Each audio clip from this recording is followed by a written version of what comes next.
ఎపిక్కి నేను పిచ్చ ఎక్సైటెడ్, ఎందుకంటే అన్నెసెసరీ పార్ట్స్ అన్ని వెళ్ళిపోతే వెరీ స్లిక్ కట్ వస్తుంది అనేది నాది. మీరేం స్పెక్యులేట్ చేస్తున్నారు రేపు ఏ పార్ట్స్ ఎగిరిపోతాయని? కుంతల రాజ్యంలో కామెడీ సీన్లన్నీ లేపేస్తారు. ఫస్ట్ పార్ట్ లో కూడా తమన్నాతో రొమాన్స్ కొంచెం పెట్టేసి మిగతా పార్ట్స్ అన్ని లేపేస్తారు, అనవసరమైన అన్ని లేపేస్తారు. క్యారెక్టర్ ఇంట్రడక్షన్లు అయితే పక్కా ఉంటాయి. శ్రీమంతం అంటే ముందు ఒక చిన్న సీన్ వస్తుంది ఎక్కడైతే ఆ కొడుకు పుట్టిన తర్వాత అమ్మ ఓకే అనేస్తలే, ఇట్లాంటి చిన్న చిన్న సెంటిమెంటల్ మైక్రో సీన్స్ అక్కడక్కడ ఉంటాయి అనమాట, ఫిల్లర్ లాగా. అవన్నీ అవుట్. ప్రతి మచ్ సాంగ్స్ ఆల్మోస్ట్ ఎగిరిపోతాయి. ధీవర ఉంటది, నిప్పులే శ్వాసగా ఉంటది. నిప్పులే శ్వాసగా ఉంటది, దీవర ఉంటది. ఆ తర్వాత దండాలయ్య కూడా ఇఫ్ ఐఎమ్ నాట్ రాంగ్ ఉండొచ్చు తీసేస్తూ అట్లీస్ట్. తీసేసిండ్రా? పోర్షన్ పెడుతుండొచ్చు. చిన్న పోర్షన్స్ ఉంటాయి, అంటే మరీ 5 minute length complete 4 minute length కాకుండా 1 మినిట్ ఏదో పెడతారు.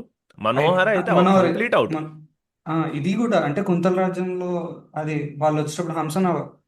అంశనావా ఏమో అంటే అంచనా ఉండాలి, ఎందుకంటే నాకు ఫస్ట్ టైం దాన్ని థియేటర్ లో చూసిన గుర్తుంది. ఓ ఈడొప్ప రాజమౌళి అనిపించింది. అంటే ఏది? షిప్ అలా లేస్తది కదా. యా యా యా, నాకు తెలిసి అది ఉంటది, వింగ్స్ తో ఎందుకంటే ట్రైలర్ లో వింగ్స్ తో ఉంది అది. కన్నాని ఎదురించరా అవుట్. ఆ, ఇది ఇది చెప్పండి. సుదీప్ తో ఉన్న సీన్ ఉంటదా ఉండదా?